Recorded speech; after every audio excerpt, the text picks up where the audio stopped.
This week on Back to the Movies, we're talking Transformers. My name is Optimus Prime.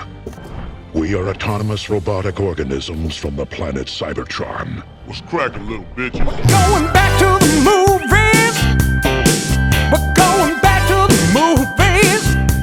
We're going back to the movies. We're going back to the movies. Hell. What's up, everybody? Welcome to another episode of Back to the Movies. I'm your host, Ben, and with me, as always, is my co-host, Nat McGee. Hello, Ben. How you doing, Nat? I'm good. How are you doing? I'm doing great. I can't wait to talk about the movie we're talking about tonight. I watched it last night, and I was giddy. To record this episode. I'm pretty excited myself. I've been thinking a lot about this for a long time, but especially after watching the movie, you get pretty amped up. Well, I think we need to circle back around to this at the very end of the episode, but for better or worse, Transformers is the movie of 2007. It really is. It is a cinematic time capsule of beauty and ugliness and truth and lies all together. And it's quite the sight. It is quite the sight. We should bring our guest on, though, before we do too much shooting the shit and all that. Joining us once again, our beloved theme song composer and good personal friend, Andy Gagnon. Andy, how's it going? Hey, I'm doing all right, guys. Thanks for having me on again. Welcome back, sir. We are super excited to have you back. I think we're going to try to have some musical takes since you've done our theme song. I have some musical takes personally, so I'm excited to chat with you about that, as well as the cinematic achievement of Transformers. For those who are joining us for the first time, Back to the Movies is a podcast where Ben and I and any of our guests are going back to certain years of cinema to kind of re-explore and reinterpret those years based on a handful of movies that came out that year. So we're very much going back to one singular year, in this case, 2007, for this season of Back to the Movies, and we're just exploring 2007 for better or for worse. Maybe mostly for worse in this episode. Andy, I want to get your take on my thesis there. Do you agree Transformers is like the definitive 2007 movie? You know, when I was talking with you guys about the movies that you were covering for this season, that was definitely the one that I remember the most clearly from that year. And I also, my folks had a mom and pop video store back in the day. So I have kind of the memories of, like, you know, doing the shelving and all that sort of stuff. And yeah, Transformers, that was the one. It was going in, it was coming out. It was, yeah, that was the film. I'm on board. Multiple fans of this podcast have been like, when is Transformers coming? So here it is, everybody. Here it is. We gotta work our way into it, though. Oh, absolutely. Nat, before we talk about Transformers, did you watch anything good this week? He said pointedly. Yeah, I did. I'm in California still. I'm a big fan of like crime and like Southern California crime, so I'm like rereading The Big Sleep, and like Nice. I'm just really into like Southern California crime movies. So I watched some bad ones, but I still kind of enjoyed them because of the setting. I watched Savages by Oliver Stone. Sure. Which is like the really stupid drug runner. It's like guys who grow weed in Laguna Beach and get into a fight with the cartel, which I kind of stupidly enjoyed. I reviewed it and I said it was Entourage with guns. It's kind of like that vibe of like, bro, we're gonna win, bro, and like nothing makes sense. But the other one that I watched was The Nice Guys with Ryan Gosling. Love that movie. I Fucking love that movie. hated that movie. So, I really What? hated that movie. Yeah, I thought it was trash. I thought it was for children. Nat, is this podcast over? I don't understand. Yeah, no, it wasn't for me. It was like a kid's movie. It was kind of like a Disney movie. It was like a after school movie. With like blood and like, haha, isn't that cute? So I know it's a hot take, but I just think that movie wasn't that good. Oh, man. Yeah.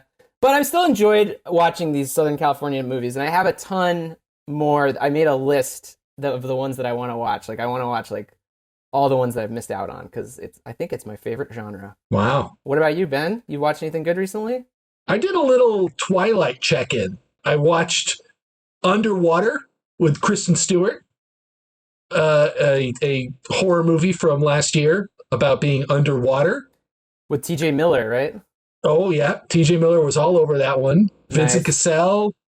It was fine. No, it was bad. but in a way that I enjoy. It kind of forgot to have a first act, which if you're going to make a mistake as a movie, that's one of the best ones you can make because it makes your movie faster and shorter. So I was really into that one. And then I watched Tenet. I finally got around to watching What'd you think of Tenet? With Robert Pattinson. That movie fucking rules. I love that movie so much. It is my favorite movie from 2020. It is my favorite Christopher Nolan movie. It is on the short list to be added to my top 20, top 25 movies of all time. That is everything I've ever wanted from a big budget Hollywood film. I'm in love. I'm in love. Nice. I hated that movie too. I thought it was crap. And I rented out a theater to watch that movie, and I thought it was crap. Oh my God! If only I could have done that.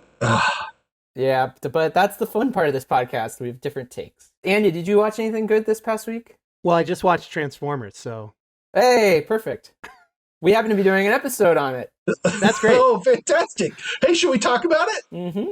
Did you see Transformers, you guys, in theaters in 2007? No. Oh, yeah. Oh, yeah. Okay, Ben, let's hear it from you, because I didn't either, Andy. I mean, I guess the more pertinent question was, did you guys ever watch the cartoon? Or collect the toys? Like, were you engaged with Transformers at all before it was a film series? No. Absolutely not. I actually made a list of the stuff that I was into, if you want to hear it. But it had nothing to do with Transformers. I'd love to hear that list. There is nothing in the world I would rather hear right now. Transformers is an 80s thing. That's for children born in, like, 1975, I think. And I'm sure that there were plenty of generations afterwards that glommed onto it, not unlike our friend Will glommed onto Teenage Mutant Ninja Turtles via his older brother.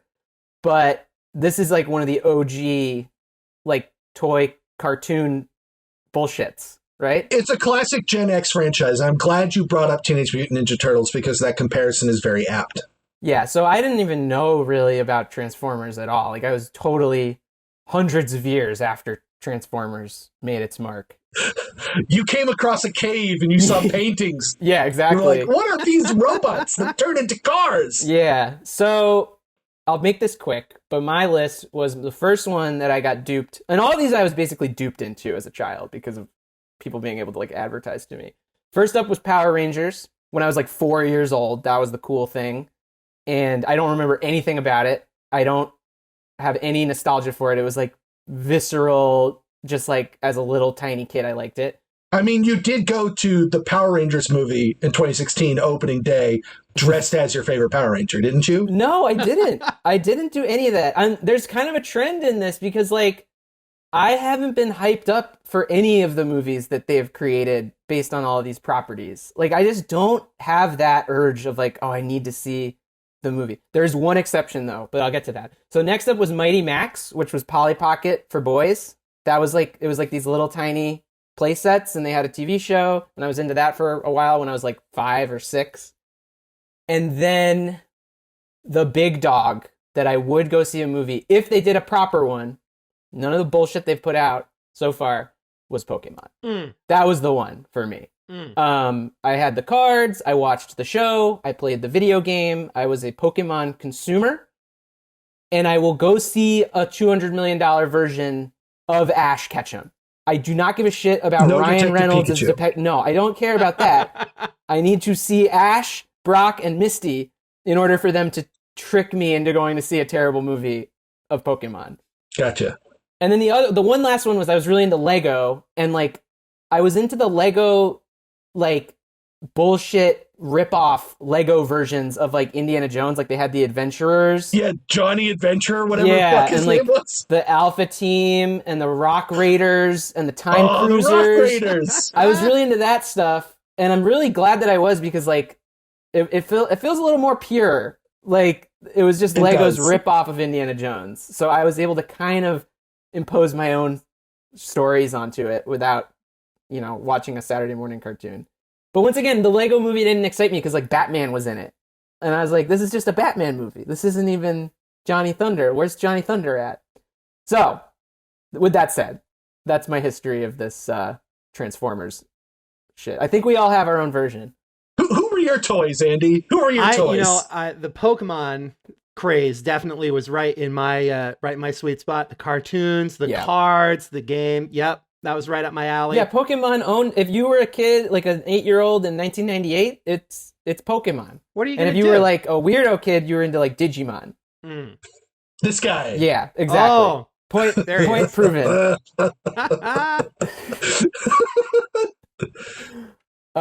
Sorry, Ben. So you were into Digimon, eh? Well, Pokemon was my little brother's thing, so I couldn't be into Pokemon. Oh, into Digimon out of spite. I see. Yeah. Got it. I feel like a lot of those games were like kind of gateway drugs to each other, right? Like it was like, hey kid, you having fun with Pokemon? Why don't you try this Yu-Gi-Oh out? Just crack that Yeah. back. See what's going on, man. Did also watch some Yu-Gi-Oh! Yeah, I never strayed like that. I would like really go hard on one and then not pivot.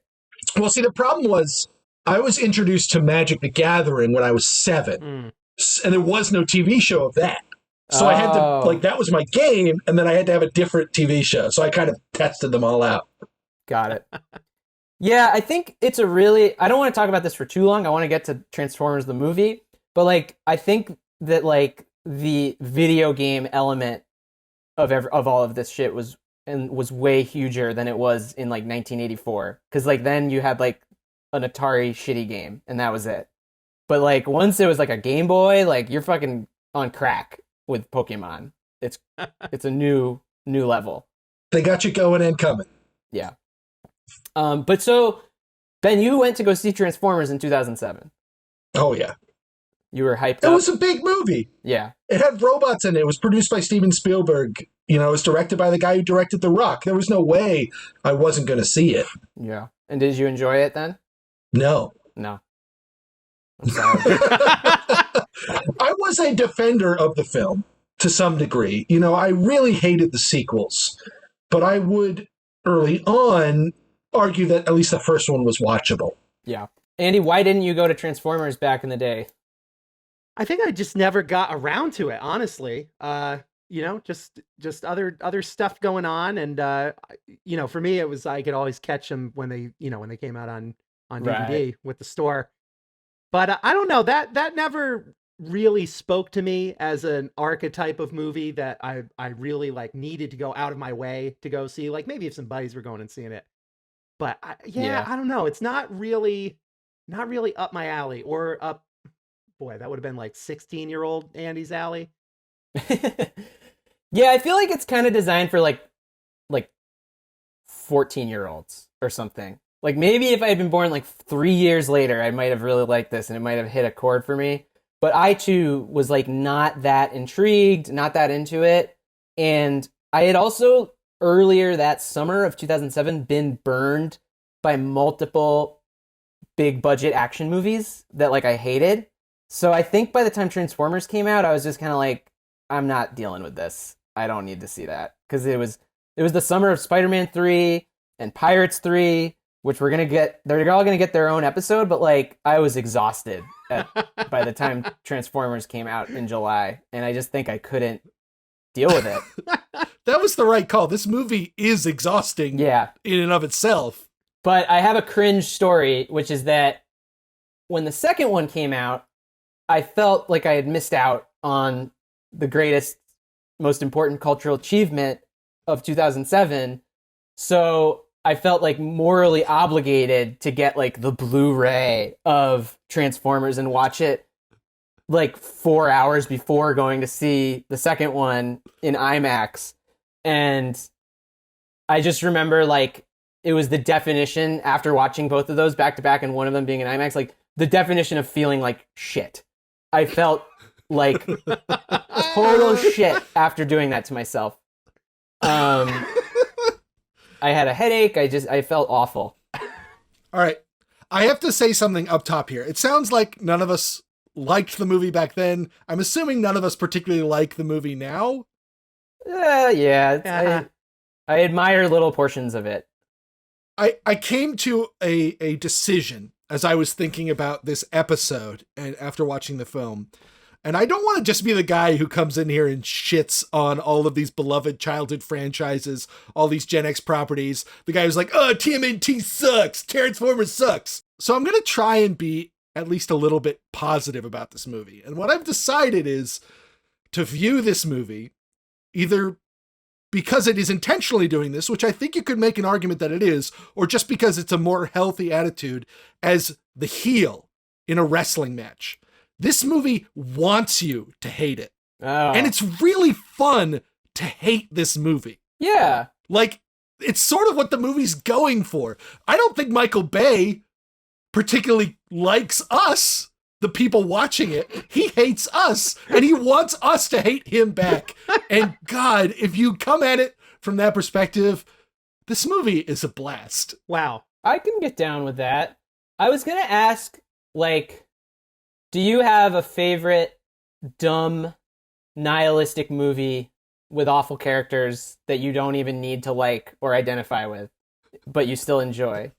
Like or identify with is such an important element of this film, or lack of liking and identifying with characters. Yeah, I have a couple. Lay it on me, because nothing comes immediately to mind. If you want to go classic film, one of my favorites is It's a Mad, Mad, Mad, Mad World. I may have mentioned it before on this podcast, but it's just a movie about dozens of awful people fighting in order to make money from a random event, and they all basically get killed in the end, more or less, but they don't actually. It's like a cartoon. They all fall off a gigantic ladder and get mortally injured, and everyone sucks, and there's no one to root for, really. It's just like balls to the wall comedy. So I love that movie. Another one more recent is Crank 2, High Voltage, which is just Jason Statham like running around and kicking the shit out of people, and he's kind of an asshole, and you can just shut your brain off and enjoy it. Crank 1 is actually probably what I would say. So I like the first Crank, and he's very unlikable in that movie. And Michael Bay's recent Six Underground is a good deployment of this idea of you hate everyone involved, but you're still enjoying the movie. Anything come to mind for you, Andy? Well, Ben, I know we've had this conversation a number of times, but one of my childhood go-to movies was the Godzilla from 98, which Ben is always there to remind me that is a bad film, but I just never can seem to see it. There's a big monster, and then there's baby monsters, and then the big monster comes back. One of the worst movies ever made. Is like Matthew Broderick a piece of shit in that movie, though, or is he like a good dude? He kind of is. Ben tells me he is. I don't mind him. I don't know. I'm clearly, this one might be even too close to home for what Nat's question is, but he wears a Kegel hat backwards. He's kind of a piece of shit. I guess where Transformers fails, though, is that in the second half, it asks you to care about certain people in an emotional way, but it hasn't done any of the legwork. It would be like if Mad Mad World decided, sort of like what Rat Race does, it's because Rat Race is just a remake of Mad Mad World, but like at the end, it's like, oh, we're good people. Right. So I think Transformers kind of fails in that regard. So it's not one of the great nihilistic, everyone sucks movies of all time. So before we keep talking, I'm wondering, are we assuming that everybody listening to this has seen Transformers at this point? Andy, it's so great you bring that up, because I was just about to transition us into the Nat story synopsis section, of which the name is constantly changing. Nat, what's it called this week?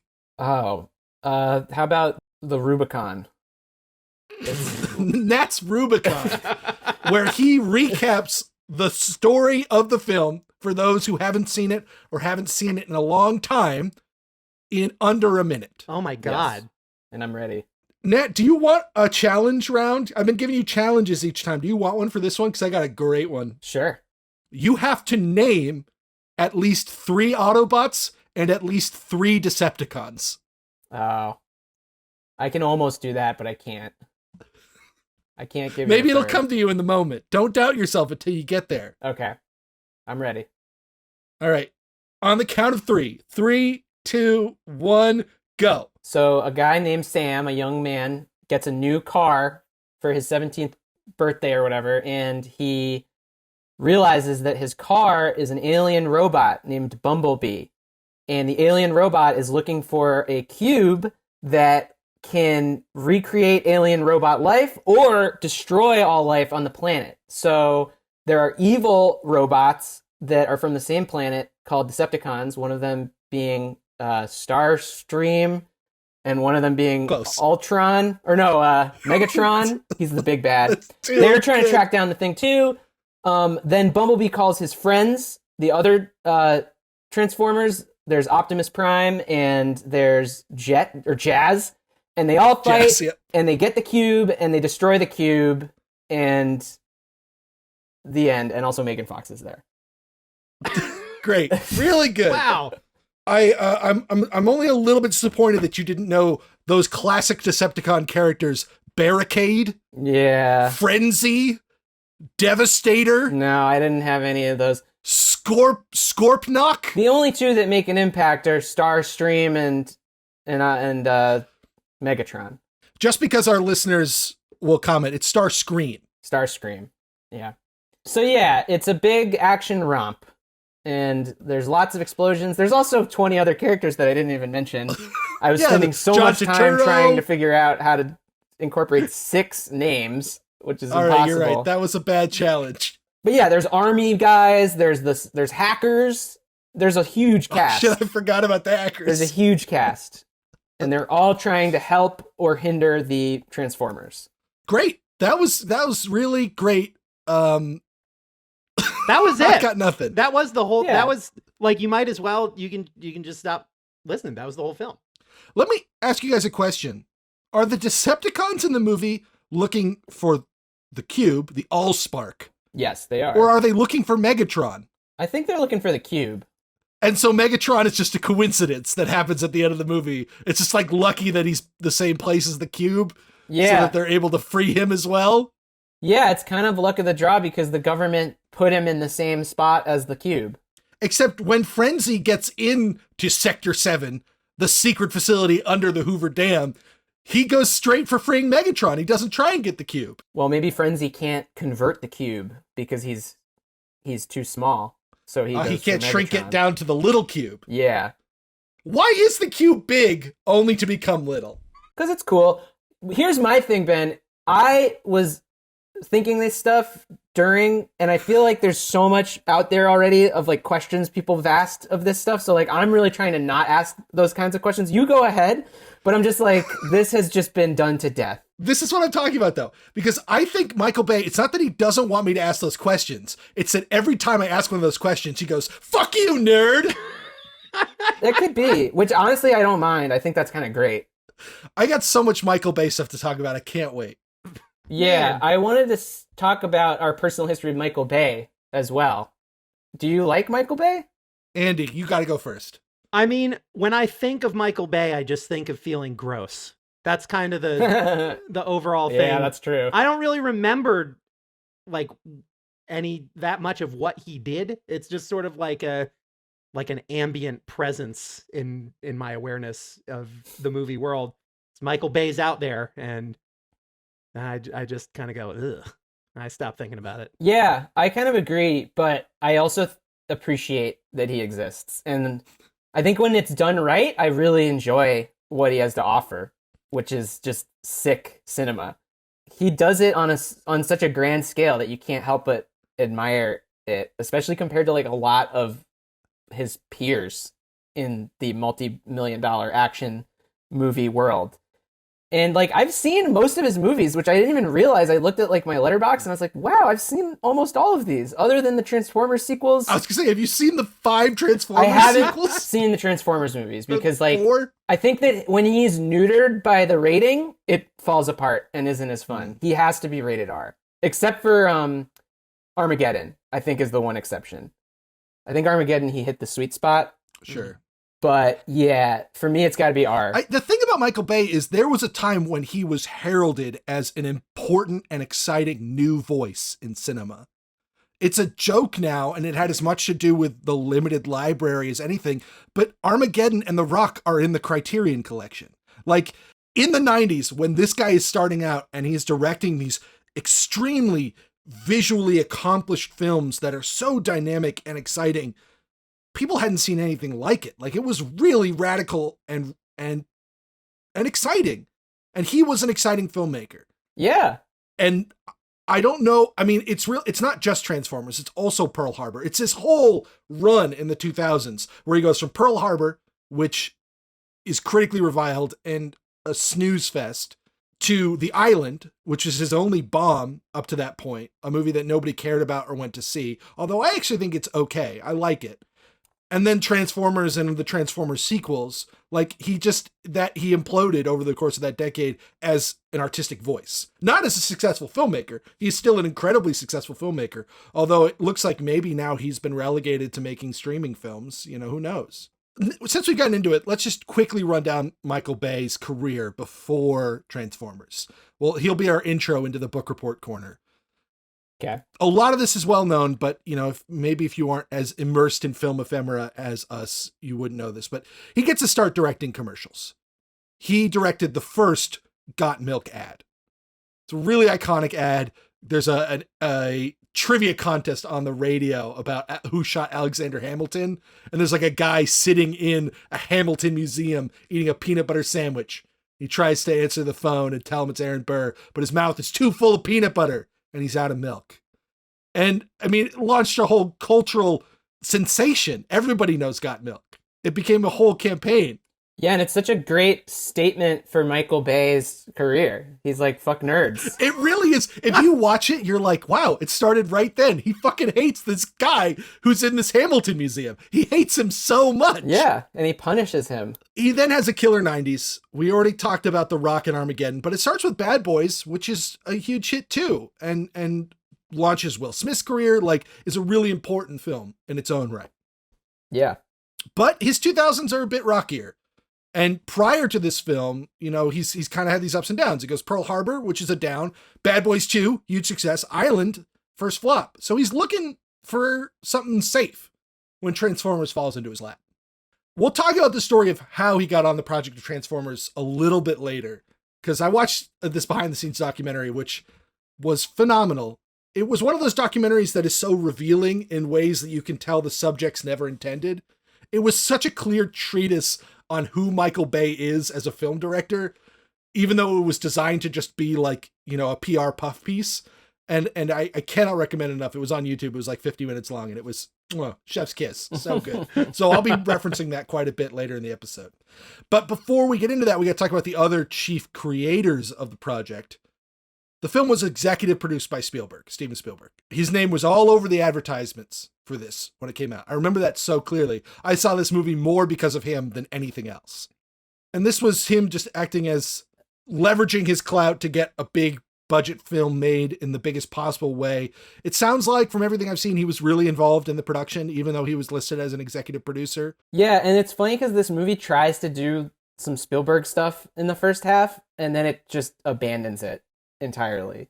It makes you think oh, it might be a little sentimental, but then you're like, oh, it's vitriol, and then they just forget about it entirely. The problem there being Spielberg usually loves his characters and Michael Bay hates Sam Witwicky with a burning passion. Yeah. But Spielberg comes in and the early drafts of the project, as Hasbro is looking to get it developed, are all just Transformers. And Spielberg's like, no, this should be a movie about a boy in his car. That was his big note, a boy in his car. And you can particularly see that in the first half of the film. How many times do you think they said that in pitch meetings that it just became joke? Oh, it's a boy in his car. It's the American dream. It's a boy in his car. And you're just like, shut the fuck up. The buzzwords get obnoxious after a while. And I don't doubt this was something similar, but it was Spielberg's note. And it was a pretty radical change from the early drafts. And the people that he gives that note to were the writers Kurtzman and Orsi.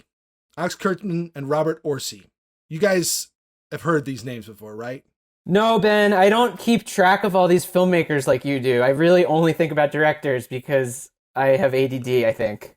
I only ask that because these guys were the poster boys for the post-millennium studio drivel movie. They were all over everything that you think of when you think of big budget filmmaking from this period of time.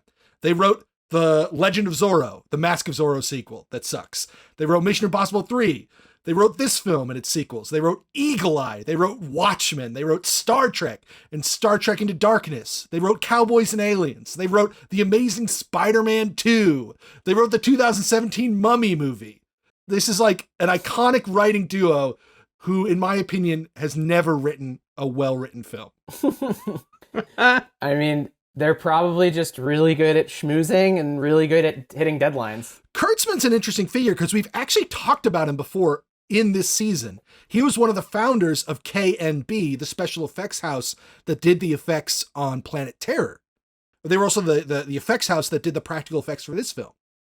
And he's been a producer and he's even directed. So he's like a Hollywood guy. He's deeply, deeply enmeshed in that infrastructure and has been popular and successful enough to keep a career, even though I think his talent is questionable, at least as supported by his track record. Yeah. I'll be honest, like, I struggled through the second half of this as much as I would, like, an auteur Czechoslovakian 60s black and white Middle Ages film. They are basically the same thing. I actually had to rewatch the second half because I tuned out a lot and, like, didn't realize certain things because, like, I just started not paying attention anymore. This movie slips through your brain like nothing else. Yeah. I was writing the show notes for this and I was trying to put them in plot order, and I cannot to this moment remember whether we meet Sam before or after the attack on Air Force One. Like, I can't. My brain cannot put that together in its, because it doesn't matter. It's just like, it's just noise. It's just bass stimulation with nothing latching deeper than that. Andy, weigh in. You look like you've got opinions on this. You know, I found myself just with a lot of questions after watching this movie. Yeah, it's a lot. It's a lot to take into and to process. I also, you know, bringing it back for a minute to what Nat was talking about, that it's like it's a struggle to sit through.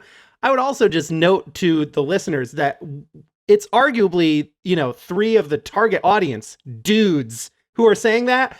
I had the experience of having this on while my wife was hanging out, and man, like, if I didn't like what was going on, I can't even imagine. Yeah. I mean, yeah, I can't speak for other audiences, but I just personally couldn't track the movie. And, like, when I watched it a second time, I was like, oh, wow, that happened? Like, I did not even see that.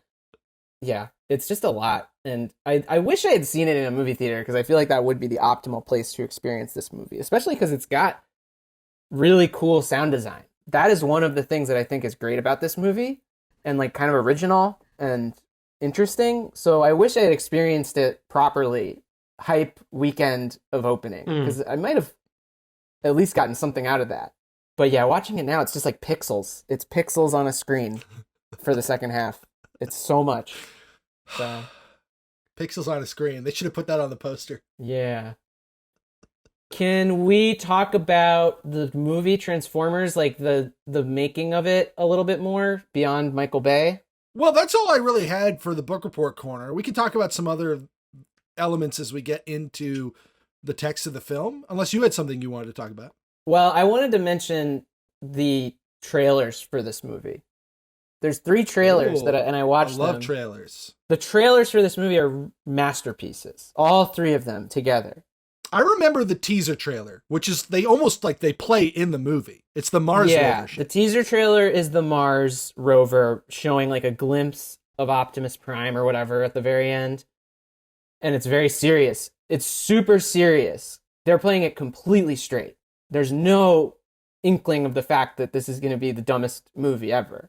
Then the second trailer is like, it's like a minute and a half or like almost 2 minutes. And it's a very like sparse sound design trailer with just like single piano notes, but it's before they would do like a stupid cover of a song. Like, it's just, again, played really seriously with like the military angle and the Spielberg Shia angle, but like they don't show any dialogue really beyond like some really scene setting lines. So again, you think, wow, they're taking it seriously. This is going to be like an epic.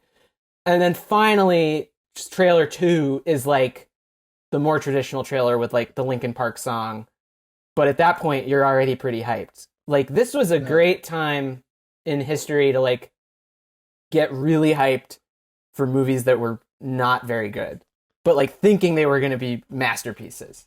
The trailer for Cloverfield was played before Transformers, which is one of the most famous trailers ever, which just shows like the Statue of Liberty head flying down the street. So like one of the best trailers of all time. And it didn't show the name of the movie. It just said like January. So like you're riding an amazing, you're chasing this dragon. These trailers were great. Like it was before the Marvel thing where like you knew exactly what to expect like 6 years before it even came out. It's a magical time. And there was a lot less of the like unpacking, the trailer breakdown. You know, like Ain't It Cool News is starting to be a thing, and they might have like a set report or something like that. But there aren't like 30 YouTube videos going frame by frame telling you exactly who every character is and exactly what each plot point is going to be. That was there on like message boards for like nerds, but no, not like YouTube thumbnail videos for sure. Totally separate story, but speaking of message boards for nerds, before Star Wars Episode 2 Attack of the Clones came out, I found a copy of the script that had leaked online, and I printed it out. I printed it out, and I read the script. Right before the Digimon competition, huh? My parents were so mad, too, because the script's like 130 pages long. Printer ink was not cheap back then. Tisk tisk. I think you could have done worse. I think, you know what? It's not the worst thing in the world. I used to print pictures out from Encyclopedia Britannica online on my dad's old dot matrix printer.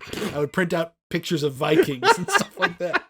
All right, just say 10 Hail Marys and you're good to go. Let's get into the text of the film. Let's get into Transformers. Let's do it. We open on a military base. Well, we open with some voiceover narration that sucks, but that's neither here nor there. That was 2007 all over, you know? We already talked about that as one of our themes, voiceover narration. Yeah, there's like a big attack on the military base. Then we get our military base in Qatar, and we get our first big action sequence, the attack on the base. You have your soldiers who are just all stereotypes. It's really funny how stereotypical they are. There's like a Hispanic guy, a black guy, and a Boston guy who's literally like, you guys ever want to go to Fenway, have a dog at the park? I love this scene of the soldiers because it's such a great like tease of what Bay is going to do to the rest of the characters. Where we meet all these guys, and at first you're like, oh look, these are some military guys. You know, this is 2007. They're in the Middle East. They're serving their country, and so you want to be on board with these guys, and then within like 30 seconds, somebody says something racist. Yeah. Like, it's like really fast. It's like third line of dialogue is something racist. And you're like, I kind of hate this guy. A little bit, yeah. They insist that the Spanish guy, or the guy speaking Spanish, speak English. Mm-hmm. And all of them do. It's not just the douchebag from Boston. It's also Josh Duhamel, the most overtly noble character in the entire film. The least asshole of all of the assholes. But, like, that's the screenwriting style. It's like whenever you can put someone down, they do. That's how they operate in this movie. Unless it's a Transformer, like, they're all pretty nice to each other. Well, actually, they're not. They're kind of jerks, too. Some of them are jerks. But, like, Optimus is nice, and Bumblebee is nice. But, yeah, it's just a very acidic character screenwriting style. Where, like, if you can make fun of someone, you do. Mm. Because it's funny. It's funny to make fun of people and put them down. I'd go further. I'd say it's toxic. Everyone in this movie is a toxic person. Yeah. The only way that they can feel good about themselves is making somebody else feel bad. Pretty much, yeah. Maybe with the exception of Sam, who's toxic in different ways. That's fair. That's fair. I was going to say, though, I actually like this opening sequence. I feel like it suffers the least from the sins of the rest of the film and has all the good Michael Bay stuff. The characters at this point are at least marginally likable. He takes some time to build out the base a little bit to show us Josh's family. It's got the little racist thing, but other than that, like, everyone's like, okay. And then you get this really amazing transformation sequence. The helicopter coming in is tense. It lands on the base and the movie kind of shows its hand and you're like, shit, this might be cool. This sounds cool. This looks cool. You got all the military fetishism stuff, which is effective, even if it is horrifying. And I'm like almost on board. Yeah, it's pretty cool, specifically with the sound design. my favorite part of the movie. And I had a question for Andy, particularly the musician in the group. Did Transformers sound design inspire dubstep like 2 years later? That's an interesting question. I don't know the answer offhand, but I feel like it must have had some kind of impact, right? Like it's so dubstep. It's all there to me. Yeah. There's a musicality to it. Yeah. There really is. It's like that whoop, whoop, whoop. Like, Yeah. that was kind of fresh and new at the time, I think. Yeah. Like, you hadn't heard that before. I feel like somebody who wasn't as creative or like trying to do something different would have like made it just like mechanical sounds. Like ching ching ching, like, ding, ding, ding, like Yeah. swords and metal.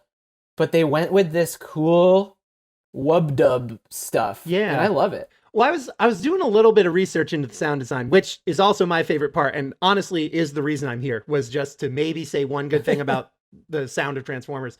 And a lot of the sounds in the franchise actually are guys taking musical instruments and then affecting the sound. So it's like phased guitars that start out distorted, and then they mess with the waveforms to turn it into that mechanical thing. It does have this cool intersection of organic and mechanized that is really interesting to listen to.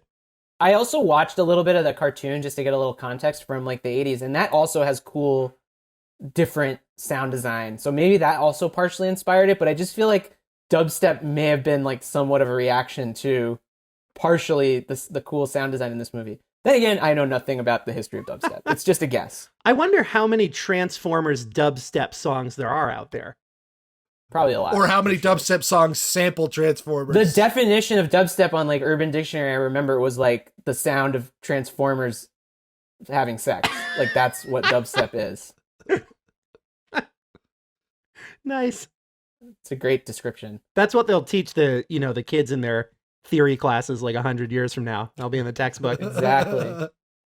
And then the great dubstep composer Skrillex. I mean, they probably will, to be honest. So should we move on to Shia? Well, I want to talk about a couple of the cast members in our opening sequence, because that's the thing about Sam, the character Sam Witwicky, played by Shia LaBeouf. He doesn't show up in the movie for like 10 or 15 minutes. Well, it's your classic Spielberg opening, where like you see a bunch of military people get killed. They love that. And then you get to your main character. That's the classic Spielbergian bullshit. Although I think you're kind of underselling Josh Duhamel, who's like the second lead of this film. Well, that's the problem. They fuck it up. They shouldn't have done that. Why? Why do they keep going back to him? He sucks. He's so uninteresting.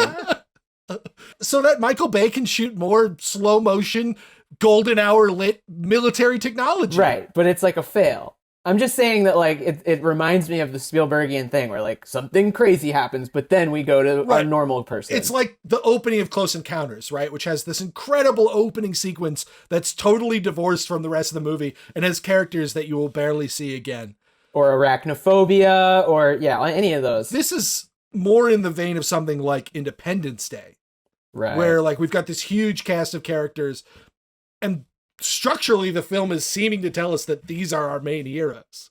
But they're not. Even though it's really going to be Sam. Right. Who's the main hero. Or arguably, Michaela? No, it's Sam. Is Michaela the hero of this movie? No, it's Sam. It's not that smart. I don't know. We're going to talk about it. Oh, God. But okay, we can just name him here. We got former model and soap star Josh Duhamel as our heroic guy. We got Tyrese Gibson, who is second billed in this movie after Shia LaBeouf. I don't know how he worked that out, but he's second billed, playing our comic relief military guy. There's the bully from Christmas Story as the Boston guy. Is that who that is? Yeah. That's fantastic. I didn't realize. Yeah, it's fine. It's just military bullshit. Like, and the attack is cool. It's pretty big, and I do appreciate that Bay is always killing people in the background. I think that's a good. If you're gonna blow a bunch of stuff up, you might as well have bodies as well. My overall thing with this movie is that I feel like this is 2007 the movie because it really does take a lot of the War on Terror imagery from that era and turns it into a cool action movie without it being a political War on Terror movie. Yeah, you got like the Black Hawk helicopters, you've got the F-22s, you've got the base in the desert, you've got the village with like, you know, the improvised defense. Like it really does draw from the iconography of the wars in Iraq and Afghanistan, particularly Afghanistan. Not only that, but it also takes it to American city streets. And there's some really 9/11-y shots in the ending of the movie. There's a shot where Optimus and Megatron go through an office building, and it looks exactly like the planes hitting the trade centers. While Megatron is in the shape of a plane. Wow. It's crazy. So it's taking what we had learned about all that imagery that we watched on TV every single day and using it to make an explosive action movie without you knowing it. It's kind of crazy. It's not just the military stuff, though, because the social environment of this movie also feels very 2007, right before the financial crisis, right before the crash. You've got all of these people in their fucking big houses with their big expensive cars. This movie is so consumerist. Absolutely. Yeah. And that's a really great way to get us into Sam Witwicky, played by Shia LaBeouf. He's a young 11th grader who we get introduced to him giving a show and tell at school of his grandfather's artifacts, but he's also selling the grandfather's artifacts because he's like trying to raise money to buy a car. Again, it's like 30 seconds until Michael Bay's like, yeah, this guy, he's not the hero. He's a fucking asshole. Yeah. And he begs his teacher to give him an A, even though the teacher wanted to give him a B-. It's like, which is what he deserved. He did. Andy, you're a high school teacher. If somebody did an oral report like that, what do you I mean, generally hawking family heirlooms in the middle of demonstrating your proficiency on a subject is frowned upon in an academic setting. I mean, I guess he knew his stuff. It's just like a stupid presentation. He doesn't teach them anything. He's just like, my grandfather was this guy, and that's all he says. And then he tries to sell them the shit. What I love about this scene, too, is it's not just Sam who's an asshole. It's also the bully and the teacher. The teacher, like, gives so few shits about this class that he is ostensibly teaching. You hate him so fast. Every time he puts up the stop sign. It's so good. But, like, that stuff, like, yeah, it's funny. It's, like, it's crass and gross. Like, I'm not asking this movie to be nice. It's crass and gross. It's so misanthropic. Yeah. That, like, your response is either to be horrified or to laugh at it. And I the only way I can get comfort from it is laughing at Michael Bay because the misanthropy is clearly his. Right. I don't think there's anything wrong with like cinematic misanthropy. I just think that this movie betrays itself halfway through when it asks us to like give a shit about the characters that get killed or whatever. Specifically Bumblebee. It's like, oh God, Bumblebee's in trouble. What are we going to do? I'm not leaving him behind. And I'm like, I thought we didn't care about anyone. I thought we were all in this for ourselves, but you're just betraying that. So then it makes me go back to the first half, and I'm like, you're not even that misanthropic. You're just trying to do this to be like edgy. And then the House of Cards kind of falls apart, and you stop respecting the movie for its nihilism at that point. I don't agree that the film is nihilistic. That's the distinction I would make. It's not that Michael Bay doesn't believe in anything. There's a few things he believes in. He believes in the power of the U.S. military. He believes that women are fucking sexy as shit, and he wants to have sex with all of them. Fair. So it's not like he's existing in a blank void. He just hates everybody. He thinks that they are fundamentally bad and irredeemable. Yeah. That there's nothing that a person can do to make themselves good. Yeah, I mean, Sam says it himself at the end of this scene. He asks his teacher, what would Jesus do? And it's like sort of the opposite of what anyone in this movie would do. I want to talk about Shia, but since we're talking so much about Bay, let me tell you some of the scenes from this behind-the-scenes documentary. Because this is where I wanted to talk about it, where we talked about the way that he views these characters in this world. There is an anecdote early on where he talks about getting the job.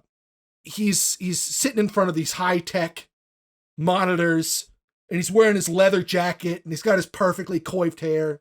And he's sitting there and he's like, yeah, Steven called me and said, hey, do you want to do this Transformers movie? And I was like, sure, Steven, I'll think about it. And then I hung up and I'm like, I'm not doing that fucking toy movie. But great. Seriously, he doesn't say fucking, but it's basically like, that's exactly what he's like. And he's like, but then I thought about it. I went to Hasbro headquarters and they put me through Transformers school. And then this documentary does the greatest cut of any documentary, behind the scenes documentary I've ever seen, because it's full of so much storytelling that is left tacit, that is left off the page for your imagination. Because we got Michael Bay, and you can hear the disdain in his voice when he says the words Transformers School. And then we cut to Hasbro headquarters, to this poor Hasbro executive. He's in this cramped, shitty little office where the walls are literally papered with Transformers posters. And there are so many toys on his desk that you can't even see the desktop. And he's middle-aged, and he's a little overweight, and he's balding, and he's wearing a button-down short-sleeve shirt. And you can just imagine Michael Bay walking into this guy's office and being told about Transformers and wanting to shove this guy in a fucking locker. Like, there's a whole world, there's a whole story that plays out in this cut, and it's unbelievable. Because even in the documentary, it's like Michael Bay is laughing at this guy. Michael Bay, who makes Victoria's Secret commercials. Michael Bay, who likes to hang out with supermodels and put explosions in his movies, making the stupid toy movie. That's where he's coming from. There's quotes in it where he says shit like, if you can make it edgy, I might be sold on it. The script was way too kiddie when I first read it. Yeah, I mean, honestly, I can't help but respect the guy. Like, because you look at the other side of the coin, and it's like the Marvel universe, and like, honestly, I'm glad that both sides of the coin exist, and like, I think there's good and bad in both. Like, this, Michael Bay is pure Hollywood. He doesn't care about the corporation property. He doesn't care about the fans. He just wants to make his movie.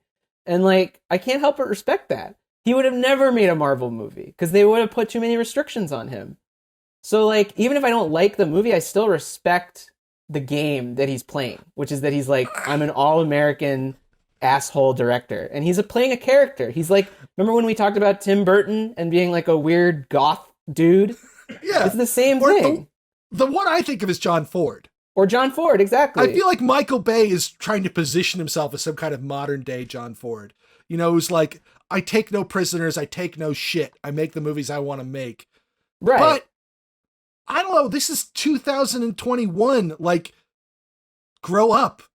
Don't be an asshole. We live in a connected world of human beings. You are not the center of the universe. I hate this guy. I can't help but, you know, it's like I don't have to deal with him personally, so I enjoy that the personality exists. Whether or not he's like actually abused people like mentally or whatever is a different discussion, but like, dude, put me in a room with like a Michael Bay or a Marvel and I'm probably going to pick the Michael Bay. I'll be honest. I just like that he's an egoist, and I think it shows in the work. It's attractive to me. You always did like a bad boy, Nat. Yeah. You know? He's not selling out. He's not selling out, man. He's not going to take any shit. He's got his vision. I found one little tidbit when I was doing some of the research on the sound stuff, and it's a couple of the sound designers talking about working for Michael Bay. And the question was, did you guys do anything differently on this film that you don't normally do? And they kind of said, well, you know, we've worked with Michael a lot. We kind of, you know what we're getting into and kind of know how to cut his stuff. And the last sentence of the quote just says, Michael is a guy who knows what he likes, but more importantly, knows what he does not like and communicates that very well. Yeah. Hey, man. It's not an easy industry, you know? There's some crazy shit going on. And sometimes only the strong survive. But anyway, let's talk about Shia specifically. Sure. Were you guys aware of Shia LaBeouf in 2007? I mean, he was a pretty big star already. Oh, yeah. He was like the star of the time for people in our age group. Like, not people, it wasn't like people liked him, but he was the age he was our age. Yeah. Like, he was the kid, if you're going to have a kid. In the early 2000s, he was a Disney Channel star. He's on Even Stevens. And then he goes on to Holes in 2003. I saw Holes in theaters in 2003. I was 13 years old. I had only read that book a couple years before. Like, of course I saw that. Yeah. And then when we're a little bit older, he's in Constantine in 2005. Like, yeah, he was, you know, he just sort of really aged up with us. And then 2007 is a huge year for him because he's got 3 major hits. He's got this. He's got Disturbia. Did you guys ever see that? The Rear Window No. riff. It's I remember fine. it, It's though. uninspired, but it's fine. And then he was the lead of the animated film Surf's Up. Yeah, I will say this: no one liked him at the time. No, They thought he sucked. In every movie, they were like, "Ugh, Shia." I like him in Constantine. Again, you're in the minority. Digimon. Yeah. Yeah, everyone was like, "Who made this dude the star? Are you kidding me?" But you know what? Then he kind of, after this, he kind of went and did some cool creative stuff. So good on him. Except almost all of it was like plagiarized. I don't know. Yeah. I'm not all on board with Shia's new outlook. I think it's a shame that Hollywood chewed him up and spat him out. And no person should ever have to go through what it seems like he's been through. But I also don't think he's a particularly interesting or important artistic voice. And if he just faded away into the rest of real life, I would be okay with that. Okay, then. He goes to get a car with his dad. That's his whole thing, is that he needs a car because he wants to get a girl. But in order to get the girl, he has to get a car. And I'm not just paraphrasing. This is his plan in the movie. He says it. This is his plan. His plan is, I gotta get the car. He's like Scarface. He's like, first you get the car, then you get the girl, then you get the power, I guess. So he goes with his dad, who's a huge asshole.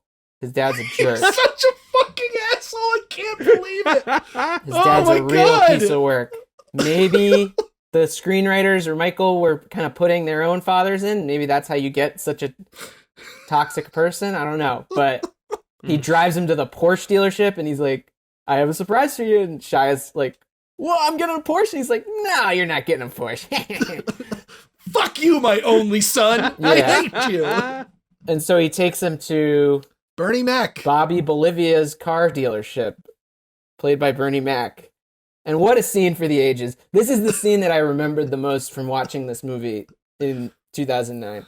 I'll say the positive things. Like, this is where I vibe with the movie the most, because you're right in the middle of everyone being a jerk. There's no Transformers really and there's no army. It's just the Shia. And it's like if Michael Bay directed like a high school movie. Like, this is the closest you're ever going to get to that. This scene is weirdly iconic. I think it's all Mac, right? Yeah. Yeah, mostly. And the way it's shot, too. It's beautifully shot.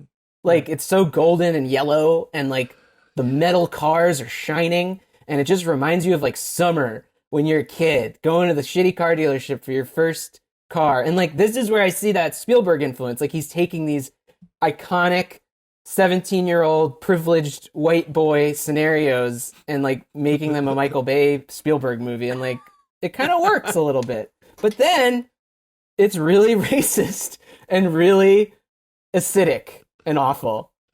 Yeah, even Bernie Mac is a terrible person who hates his mom, and his mom hates him, and everyone's an asshole. Everyone hates each other. But I want to talk about, you just said that the scene's really well shot, and I agree that it is, but there's something really strange to me about this scene, which is that Bay shoots it like it's like an action scene. Yes. Bay is one of those few directors who has an iconic shot. He puts the camera on a circular dolly and it spins around the character as the character turns and you get the crazy parallax, and he puts it in all of his movies. Most iconically, it's the bad boy shot, right? And he does it in this movie, but he does it here. This is when he does it, when the car windows explode, and it's on Bernie Mac. And I'm like, why is this when you're doing this? Why aren't you doing this when the Transformers show up? What is this? I'll be honest though, I kind of love it. I kind of love that the shot comes here. I love that moment. It's so stupid and like hateful, but it's kind of great too. It's what made me remember this scene the most out of any scene in this 2.5 hour movie. Nat, did you see Pain and Gain? I did. Did you like Pain and Gain? I was really excited for Pain and Gain because I kind of thought it would be this. And I found it to just be like a Fargo, but without any soul. And like, that isn't as fun as you think it would be. It's going to be? Yeah, it's hateful. I think that's a pretty good review. I liked the movie a reasonable amount. It's one of my upper tier Bay films, but that's not a high bar, obviously. But it reminds me a lot of this. Yeah. You know, it's sort of mundane situations shot like they were an epic Hollywood action film. And there is something interesting about that. Well, and then also just even though it is a mundane situation, like it always goes nuts no matter what. Right. Like the cars do explode. And in Pain and Gain, like Yeah. somebody gets punched in the face or like tasered or even in like a random scene in a store. Like that's his MO. Something crazy and terrible is always going to happen, and that's what makes it a Michael Bay movie. Bobby Bolivia, like the country without the runs. That's what he says. It's insane. That's how he introduces himself. This is what I'm talking about this movie wanting you to hate it, about like kind of getting off on being the asshole. Every character does something practically irredeemable within the first few seconds of you knowing them. Yeah. The movie wants you to hate these people. That's the only explanation. Well, okay, question for you guys. Who is this movie for? Angry little boys. Yeah, it's for edgy 14-year-old boys. Angry, horny Right? little boys. Yeah. So if you're an angry, horny middle school boy, do you hate these characters? Or are you in a weird way relating to just fuck, just pent up spite and aggression? I bet so, yeah. I don't think you're like thinking about like how, yeah, I think that's a great take on it. That like you don't care when you're that age. You're a sociopath in a way. At the very least, you appreciate that the movie isn't asking you to empathize with these people. Sure. And you might even relate to them, but you don't have to relate to them. And that's a huge, like, that's a burden that filmmakers put on the audience. You have to care about these people. And with this movie, you don't. You know, I happen to have the opportunity to discuss this film with some 8th grade boys this week. Oh, great. At work, teaching in the middle and the high school, doing the lunch duty, just hanging out. And the conversation was movies. And I just asked this group of boys, like, what do you guys think of Transformers, the first Transformers movie? And these 8th grade boys said, that movie's sick. That movie's awesome. Yeah. I said, what do you like about it? What is it about Transformers that you like? And they said, it's like, you know, just like the special effects are like sick. And like, you know, and the Transformers like Transformers, like there's so many moving parts like to the Transformers. And just like the story's not bad. And they almost said Megan Fox and then didn't. And then they said, yeah, see it. Good on them, man. Like Well, I mean, they're talking to their teacher. Yeah, they're censoring. But like, yeah, it pains me to say that like I maybe was 3 years too old. Like even it's too dumb and hateful for a 17-year-old. Because I think by that point you've reached like an emotional maturity beyond this movie and what it has to offer. So you're just kind of looking at it like, ugh, this is cringy almost. One hopes. Yeah. Within the opening act of this movie, there is the attack on the base, the attack on Air Force One, and the attack on the village. Right, the village. Okay. And we meet Shia LaBeouf, and he buys a new car. And other than knowing that we start on the base, I could not tell you what order the rest of those scenes We probably go. meet the hackers in this time period as well, and John Voight. We meet them as part of the Air Force One attack sequence. Got it. Because Rachel Taylor gets them to cut the network to Air Force One. Yeah. So that's all part of the Air Force One attack. And this is also when we meet John Voight. So that's why I wanted to talk about this. Because we're meeting some of our other secondary characters. Yeah, so we get the sequence where Frenzy, this little Decepticon who I fucking hate so much, and I'm absolutely convinced the movie wants me to hate him, because he's like a minion without any cuteness. You know, he's all like violent stinker energy and annoying gibberish talk. Everything about him is irritating, and I hate him. He's really annoying. Yeah, he's really annoying. We get a whole sequence with him breaking into Air Force One. And congruently, we meet John Voight, who's playing the Secretary of Defense, and some hackers. Well, and most Rachel Taylor, importantly, we get Bush. Bush we get a is in the weird movie. Bush reference. With the red socks, was that a thing? I don't know, but I kind of love it when like stupid movies decide to include actual presidents. I always find that amusing. So I forgot about that, and I found it funny. They don't name him, right? No, but it's like a joke. Yeah. And he asks for ding dongs. Like, yeah, it's so dumb. That's all you need to say. Yeah, I mean it's kind of fun. I love that. I want to talk about Voight just for a second. This film comes right at a great period for him, where he's become a real elder statesman.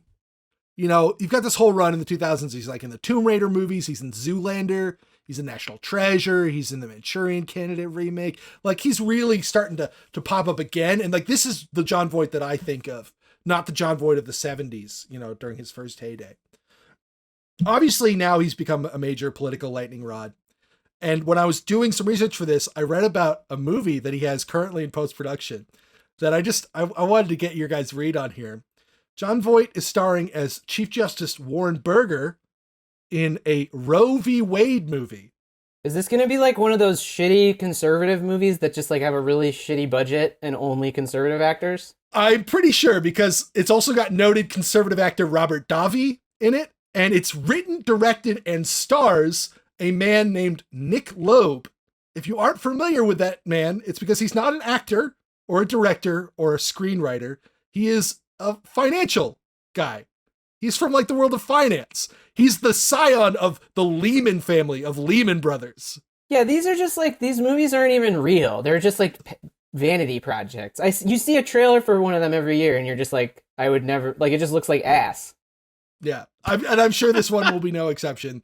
But anyway, R.I.P. Jon Voight.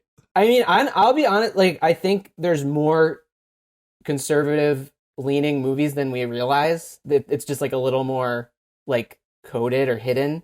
But like, I would be curious to see like an actual conservative movie, because it's true that like Hollywood's very liberal, and like it would be interesting just to see if they actually got a budget and not just like their friends doing the movie to see what they could do. The one to watch that I find really interesting is An American Carol. That's another one. It's like a shitty movie. It's shitty, but it's not like super low budget. Like that was a finance film. People thought they had a Zucker comedy on their hands. It's still not that big of a movie. I remember it's seeing, not huge. Yeah, it's like it looks pretty shoddy. But what makes that one interesting is that it's so closely aping the style of existing films, but just with the conservative bent to it. Right. Yeah, it's a curious thing that like you wonder if it's ever going to happen, just because like the industry is very liberal. I don't think I would like that movie, but I'd be interested to see it. Yeah. Anyway, I wanted to go on that little tangent about Jon Voight. We're off it now. And let's get into Megan Fox, because we meet her in short order too. Can we talk about the sand attack too? Just while we're with the stupid military. The only time I laughed at this movie for real was, I thought it was pretty funny when Josh Duhamel called the call center, and he's like in the middle of a fight and trying to like deal with the telemarketer guy or whatever. Supposedly, this is based off a real story that a soldier told Bay on a different film. It sounds like, it's funny. It's legitimately kind of funny. And like Tyrese Gibson's pretty funny when he's trying to give him his credit card. Like I laughed, and then I immediately regretted laughing. It's because it also feels really racially tinged. Yes. It's not like explicitly racist, but you better believe that guy in the call center is from India. Yeah. You know, it's like Bay can't help himself. No. And he could have just as easily made it like a middle-aged white lady or anyone else, but he had to make it a totally stereotypical Indian call center guy. But yeah, I kind of enjoyed that scene just because I thought it was actually funny compared to just people saying stupid lines like Bolivia without the runs. Or getting peed on. Peed on. You know, I was reflecting on that scene, that given the number of racially charged things that happen in this movie, I was kind of thankful that no shots were taken at the villagers. I was worried going in, where I'm just like, oh shit. Yeah, that's true. They just sort of participate in the battle and nobody mentions it. Like propaganda, maybe? Like, oh yeah, American soldiers love villagers. They hang with them. They like go hang out with the little kids. The little kids like help them load shit into the supply trucks. Okay. You better believe Josh is saving that little kid. Uh-huh. That's a good point. Because this movie was very, very supported by the military. They got a lot of help from the military. The most military involvement in a film since Black Hawk Down. Wow. Is the fact. And you think about the fact that we already talked about it, but it's meant for 14-year-old boys. Yeah. Let's talk about Megan Fox. All right, from the same documentary, they interview the casting directors, and then they talk about Megan Fox. They're like, Michael told us to find the hottest 18-year-old we could find. That's what they say about Megan Fox's Jesus casting. Christ. Those were the parameters that Michael Bay put on the casting of this character. And when he interviewed Megan Fox for the role, she tells it, the only question he asked me was, can you run? Fair enough. So, I mean, it worked too. I remember being in high school and people were like, Megan Fox is the hottest girl in the world. Like the marketing on that one worked wonders. And there is, I mean, the shot with the car hood is pornographic. The car hood shot is famous. and historical at this point. Even though it's not that great. Like, compare that to, like, Marilyn Monroe on the steam vent. And, like, Sure. it's just, she's just in a car hood. There's nothing that interesting about it other than, like, she's got a really, really, like, washboard stomach. Like, cinematically, I feel like it's kind of a lame attempt at, like, recapturing, like, the iconic sexy shot, but you still remember it. All the more reason why it's why I say pornographic is that it kind of lacks artistry. A little It's bit. the hot babe on the motorcycle. There's nothing intriguing about it. It's just raw sexual appeal. And it might work on an angry, horny 14-year-old, but as an adult, that scene is so uncomfortable. It feels bad to watch it. Yeah, it's worse weird. than anything in Death Proof, which is a movie that's, like we said, is just the male gaze made into a movie. So much time is spent on this, like, nothing relationship. And it's like, there's no chemistry. Shia is a weirdo. She's kind of He's so bland. fucking Like, weird. she's not that interesting. And, like, they spend, like, 15 minutes on them, like, getting to know each other. And, like, we learn nothing about them. It's so meaningless. It's like, he picks her up. They drive to the point. She walks away. He picks her up again. It's like nothing is being revealed about the characters. And you're just like, why is this movie 2.5 hours long when, like, this is the meat of the movie? By the end of the movie, I believe Michaela cares more about Bumblebee than she does about Sam Witwicky. I'd buy that. I'd definitely buy that. Can we talk about the hackers just a little bit and how meaningless all of that is? Like, why? Why is that in the movie? Gotta get that Anthony Anderson in there. But even before him, there's like 10 minutes worth of the other girl of the movie and her friend who just goes away. It's just like, it's like a wild goose chase for no reason. It's just filling time. I almost wonder if, like, they were just like, we have to make this movie long so people think it's like an epic. And then they get into the theater and it's like dog shit, but it doesn't matter because you already sold the ticket. But you're like, oh, it's got to be epic. It's 2.5 hours long. It's a cinematic megalith. You know what I mean? I made the Independence Day comparison earlier, and it really does feel like it's the sort of Roland Emmerich Yes. big cast globalist view, but being imitated by somebody who doesn't care about it and by writers who haven't really thought it through.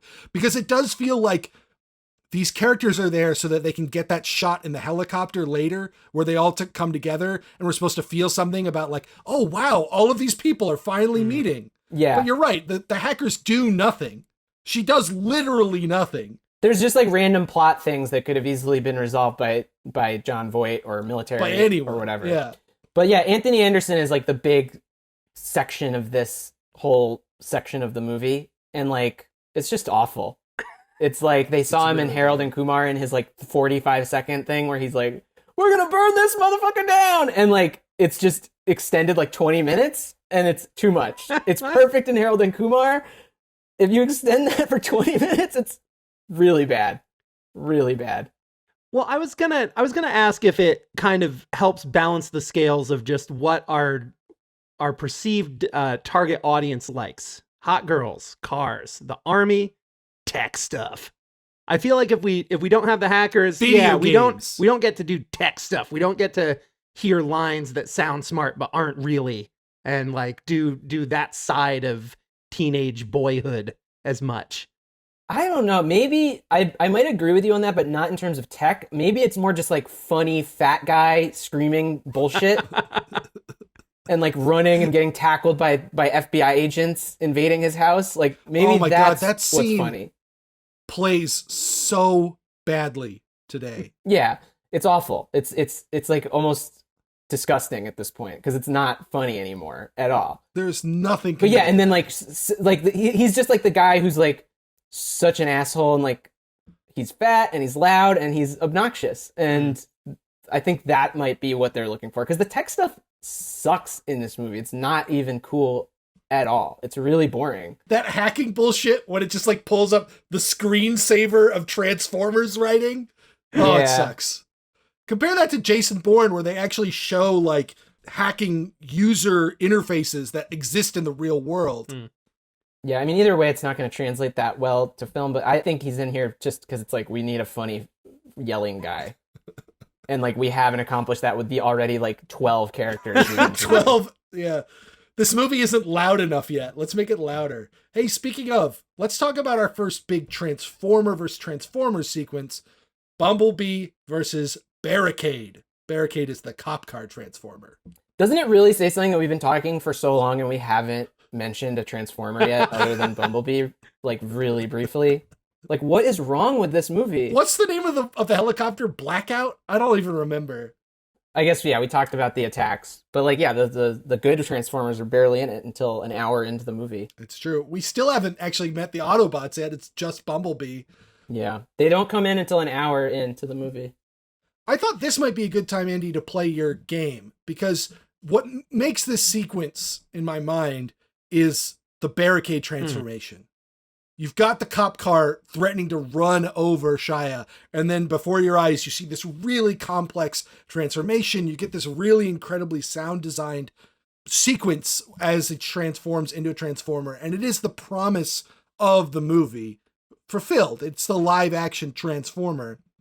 Real quick before we get into the sound stuff, I mentioned already the practical effects, you know, the car headlights and the robots and the maquettes were done by K&B, who did the effects in Grindhouse, which you talked about in our Grindhouse episode. The digital effects were done primarily by ILM, and then when the workload became too great, some of it was outsourced to Digital Domain. So that's who we have to thank for this. I think it's really good CGI, to be honest. It's ugly, but it looks pretty good. I think the character designs are kind of a mess, but the CGI implementation is incredible. It's cutting edge. It's another highlight. It's just like not fun to watch, which is like really sad. It was funny to me. There's a scene later in the movie where Shia and Megan Fox are dangling from a helicopter, and it looks really fake. And then it cuts to like a Transformer, and you're like, wow, they couldn't get two humans dangling from a helicopter, but they got a Transformer that like doesn't exist. The thing that this movie does incredibly well, which is one of the undersung elements of CGI and digital effects, is compositing. Right. The way that they integrate the digital elements with the live action elements is as good as it's ever been done. And I think a lot of that is Michael Bay. I think it's something he really specializes in. He shoots as much of it practically as he can. Explosions, vehicles flipping, vehicles getting cut in half. You know, the scene where they're roller skating down the highway and I don't even know what the name of the stupid tank arm guy is, cuts the bus in half. There was a real bus that was really rigged to explode in half. And so it's just the robot that needs to get integrated in. And the effect is phenomenal. It's special. Yeah, it's amazing. And like, I also, just while we're on that subject, like I really appreciate all the on location shooting that they do in this movie. Yeah. Like they shot it at the Hoover Dam and like Griffith Observatory in downtown LA. And it just looks like stunning. And again, I'm going to shit on your beloved Marvel, but like, it just doesn't compare to the Marvel stuff. It's all blue screen. Or it's like in Canada and you're just like, ugh, this sucks. Like they didn't even go there. So like, I'm sorry, but I gotta give credit where credit's due. They're filming on location. We talked about it with Bourne Ultimatum last week with the chase through the streets of New York, and it's actually New York. It makes a difference. It really does. It does. So the glue that holds all this together is the sound design.